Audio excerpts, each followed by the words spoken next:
Hi, we'll get to the actual video that's in the title in a second, but I just want to say something in light of everything that's going on, and that's Black Lives Matter. If you are one of the people that are like, all lives matter, yes, you're not technically wrong, but due to how society views African American people and black people around the world, you actually have to add matter because they're not treated as they do in a lot of situations, which is really horrible. And so, Black Lives Matter, I am in support of the peaceful protests, less in support of the riots, but you have to get a message across somehow sometimes, right? I am definitely in support of the protests, like, to end police brutality and for peaceful rioting to hopefully like bring meaningful change in this area. So that's all. And Black Lives Matter. I will put some links down below about how to donate to this cause if you are able, and if you are not able because you don't have money, there will be a link down below for you as well. So thank you. Hope you enjoyed the video. Still here with my notebook. Haven't moved. Hello, YouTube. Now I'm going to do the opposites book tag. And it's 10 questions like the dinner party tag that I filmed sitting here in this exact same outfit and lighting and all of that. I don't know which is going to be posted first. Probably the dinner party tag now that I've mentioned this one is coming after. But so this is the opposites book tag. What it's going to be is each question or statement really is like an opposite. Like it'll be a thin book and a thick book. The first book I've bought in my collection, the most recent book I bought in my collection. A fast and a slow read. So I'm going to kind of just dive in at this point, but I got to go collect the books because they're all over the place, so that way I can actually show y'all. Without further ado, let's go. Alrighty, so I have collected some of the books. We're going to have to do this a few times because I have a lot of them. So the first statement in the opposites book tag is the first and the last book I have bought in my collection. The first book is kind of tricky because I have a lot of books that my parents have bought me, and I don't have a lot of the books that I might have technically purchased before this with me presently. They're in storage, so I'm going to kind of just show a few books. Technically, the earliest books from my reading timeline that I have is Harry Potter and the Sorcerer's Stone, the good original covers, and Pendragon, the Merchant of Death. These are the earliest like books that I actually have with me at this point. However, the first book that I actually purchased myself was one for school, and there's a chance that my mother also bought this, but I think I bought this myself, which is To Kill a Mockingbird by Harper Lee. For some reason, I had to read this in junior high and in high school twice, so I had to read it 3 times for school, and I also read it before that by myself. It's a great story. Love it. It's definitely a book that should be on everybody's eventual reading list. So those are the first.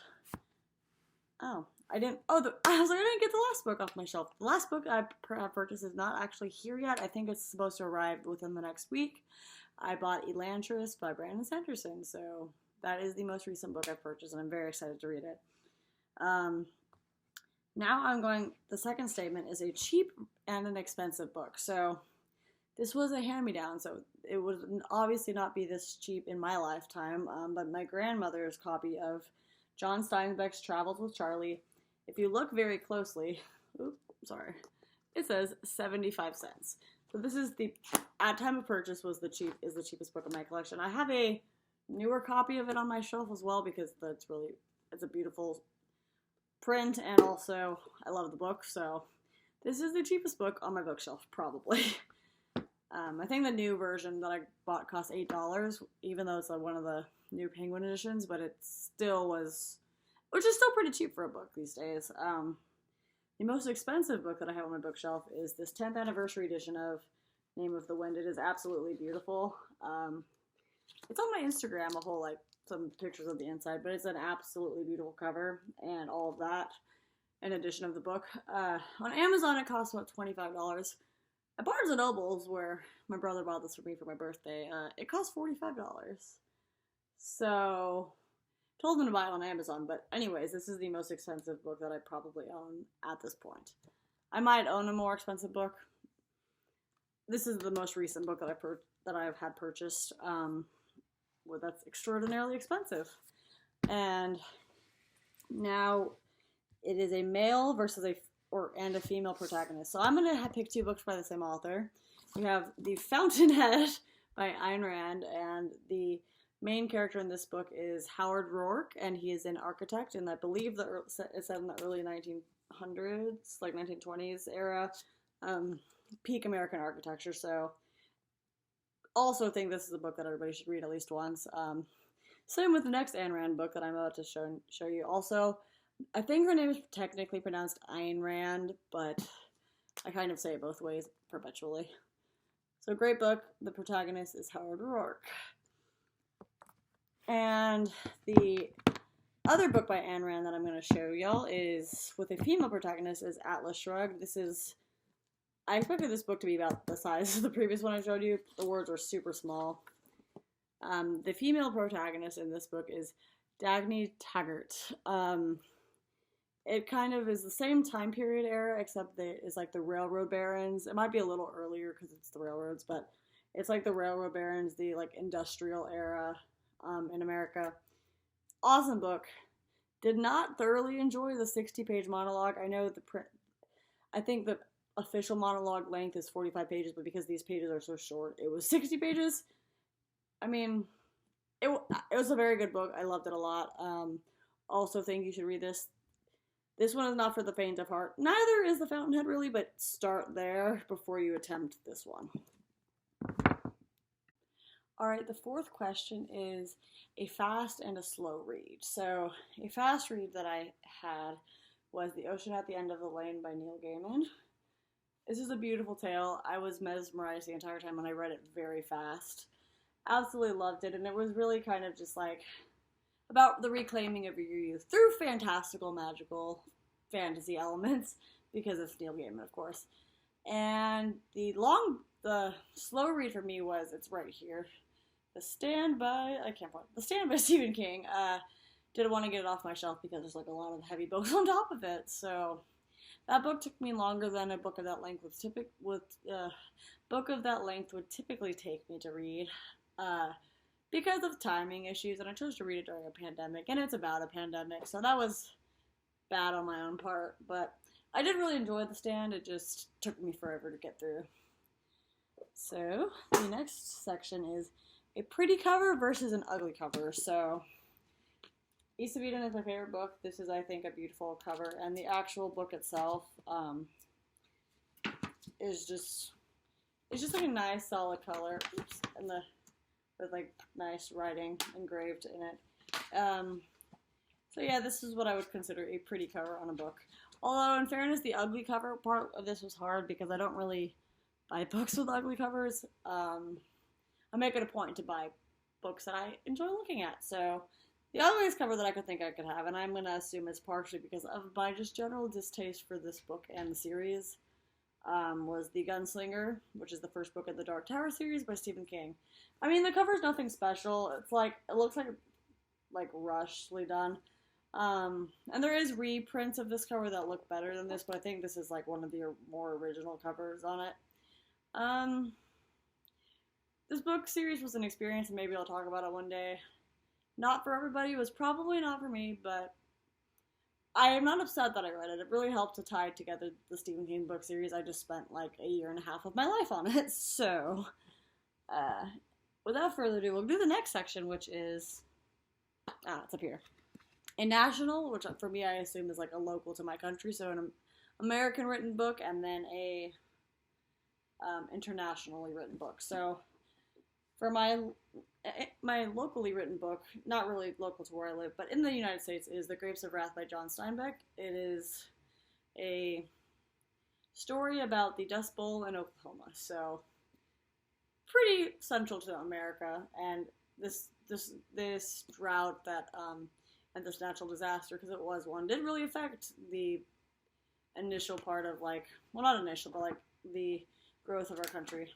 It's the first John Steinbeck book I've ever read, with the exception of the beginning being a little slow, and the chapter that's entirely dedicated to how slowly a turtle walks across the street. I loved it, and it definitely sparked my joy for the rest of the Steinbeck book, so I am appreciative of this. I should probably read it again, but maybe later.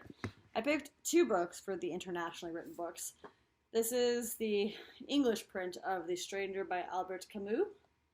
Or Albert Camus, I think, because it's originally written in French. It is like it's very much about like psychology and sociology and like a very interesting, just like it's about the philosophy of like I honestly don't remember. It's been a good while since I've read this, but it was profound and I did enjoy reading it. The other book, and I do actually have a copy that's not in English, but of an internationally written book, is The Alchemist by Paulo Coelho. It was originally written in Portuguese because Senor Paulo is from Brazil. And, I mean, I have the Spanish copy because I speak a little bit of Spanish and I've been trying to practice, but it is an internationally written book. So now we're on thick versus thin books. So I think the thickest book I have in my house at a hefty... I might entirely be incorrect. I think Les Miserables is technically longer, but this is also 1,250 pages, 1,250 pages, I believe. Yes. Is Oathbringer by Brandon Sanderson. It is the third book in the Stormlight Archive. The fourth one, Rhythm of War, comes out in November. I'm very excited. I'm also excited to reread this thick boy again. The thinnest book in my house is We Should All Be Feminists by, I apologize for the pronunciation, Chimamanda Ngozi Adichie. This is basically a transcription of her TED Talk. You should all go watch it. It's great. She talks about, like, her experience. I believe she's from, I'm not going to say exactly where she's from because I forget, but it is a great TED Talk. It is a great book to, like, this medium is a great, I got more from reading it after watching the TED Talk than I did from just listening to the TED Talk, but it is awesome. And a direct quote that's on the back of the book is, I would like to ask that we begin to dream about a plan for a different world, a fairer world, a world of happier men and happier women who are truer to themselves. And this is how to start. We must raise our daughters differently. We must also raise our sons differently. We should all be feminists. So, I'll recommend. This is a good TED Talk and book as well. The next section is fiction versus nonfiction. So, Haruki Murakami, Killing Commendatore, is a fiction novel. It follows this artist who got divorced and is struggling with his work. And it's kind of like a journey of finding himself as an artist again, and also, like, no author could entice me so much and intrigue me so much about a mysterious hole in this guy's backyard than this author could. This is my favorite Haruki Murakami book, and I've read a few other ones. All of the covers are just like, they all look very nice sitting next to each other. It's a good time. I'll probably talk about all of the books I've read by him at some point, but absolutely love this. I really recommend it. I kind of just, if you haven't heard of Haruki before, I place his books as, like, they're in the modern setting, so they're, like, contemporary novels, but added, like, an extreme amount of, like, magical realism or just, like, heavy fantastical elements in an everyday setting. That's what you get. All these books are great. They're not perfect, obviously. I do have some very present complaints about a couple of the ways he writes certain things, but that's a topic for a different video. A nonfiction book, I think I've mentioned I read astrophysics books that I think other people should read, is Stephen Hawking's A Brief History of Time. This really just goes into depth about, like, and it's very hard to explain, and I think everybody should read it. It's just like, it's a landmark volume in science, and this is written for a non-aerospace engineer, non-astrophysics major, even science person to read and understand. So I think it's definitely worth a read, and I highly encourage everybody to also do that. Another book that's good for, like, the common man is Neil deGrasse Tyson's, I believe it's Astrophysics for People in a Hurry. It's like a little tiny book. It's really beautiful. Also, that's a good book to read if you're interested in astrophysics. The next category was a little bit difficult for me because I do not read romance novels, and the one versus the other, the opposites was romantic, like heavily romantic, or action. I don't read a lot of romance novels, so the closest I could come to that was Stardust by Neil Gaiman.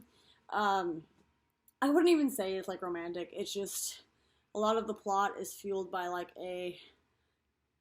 this character's a young Tristram Thorn's like desire to impress this girl. Like so he is doing everything he does for love. But it also is really just a beautiful fantasy novel about like a very well thought out and intricate like fairy world. Great book, sir. Loved it, Neil Gaiman. Yes, it's great. It is a love story though, so that's what I'm qualifying as romantic. I don't know how much more action you can get that out of the complete works of Sherlock Holmes. And also this copy is beautiful. I got it at a like local bookstore near, not in my city, but like I went somewhere and I saw this and I was like, absolutely need it.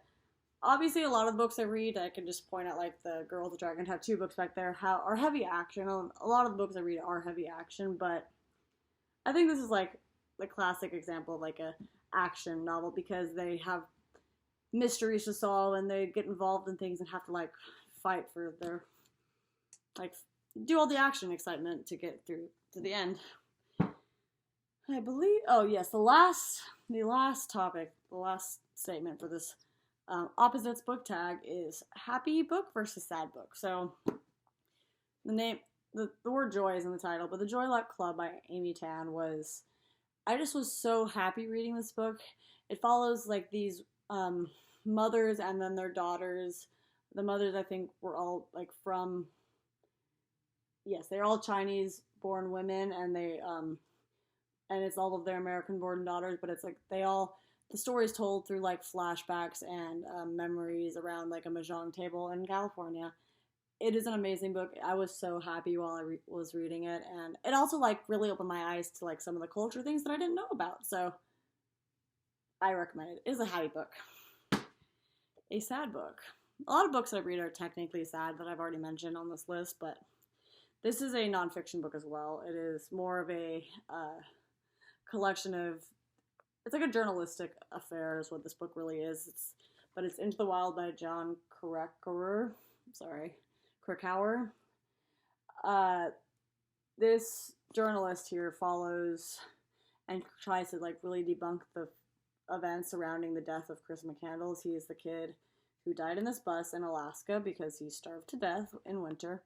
But so it is a very sad book, and it's very sad for a numerous amount of reasons. Like obviously he dies. That's not a secret from early within the book, but also the reasons he dies is also sad. So it just overall is a sad book, but so yeah. It is a good story though, and it's like the way the journalist gathered all the information to tell the story was also very good. So I did enjoy reading it. The soundtrack for the movie is awesome. I haven't seen the movie, but it is definitely a sad book. That's all I got for, it's probably going to be a pretty long video, sorry y'all, but that's all I got for the opposites book tag. So I hope you enjoyed the video, and if y'all want to see anything else on my YouTube channel, just definitely comment it down below. Don't forget to like and subscribe, and go check out my Instagram. Hope y'all enjoy this video.